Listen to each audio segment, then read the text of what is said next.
এরপরে প্রশ্ন করেছেন সামিয়া সুলতানা রিনা। আপনি লিখেছেন, অবিবাহিত সন্তানেরা কি বাবার রেখে যাওয়া সম্পদ থেকে বিবাহের খরচ নিতে পারবে?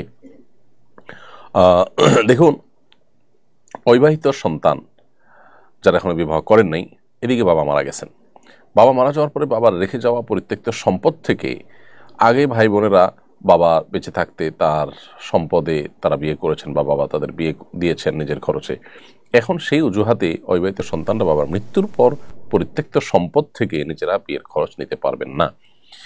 কারণ মানুষের মৃত্যুর পরপর সে সম্পদের মালিকানা আর মৃত ব্যক্তির থাকে না। সেখানে মৃত ব্যক্তির ঋণ পরিশোধের জন্য যতটুকু সম্পদের প্রয়োজন ততটুকু, এর বাইরে ওসিয়ত করে থাকলে সেটা 1/3 পর্যন্ত কার্যকর হয়ে থাকে ততটুকু, এর বাইরে বাকি সম্পদ পুরাটুকুরই মালিকানা হল মূলত ওয়ারিসদের। অতএব এখানে এক সন্তান অবিবাহিত, তিনি বিয়ে করে সেখান থেকে যদি টাকা খরচ করেন, তাহলে সেক্ষেত্রে অন্যান্য যারা আছে, যারা এই সুযোগটা নিচ্ছে না বা এই টাকাটা তারা পাচ্ছে না, তারা কিন্তু বঞ্চিত হবে।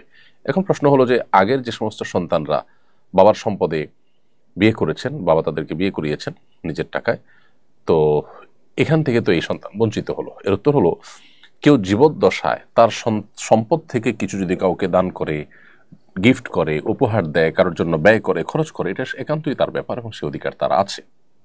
অতএব বাবার বেঁচে থাকার সময় তিনি যা খরচ করবেন সেটা তার একান্ত ঐচ্ছিক বিষয়। তিনি কাকে দিবেন দিবেন না, বা ছেলেদের মধ্যে কারোর ব্যাপারে প্রযোজ্য হয়েছে তাকে দিয়েছে, যার ব্যাপারে প্রযোজ্য হয় নাই তাকে দিতে পারেন নাই, সেটা ভিন্ন বিষয়। কিন্তু মৃত্যুর পর এটা তার থাকে না, এটা সবার হয়ে যায়। অতএব এখান থেকে একজন বিশেষভাবে সুবিধাটা নিতে পারবে না। এরপর প্রশ্ন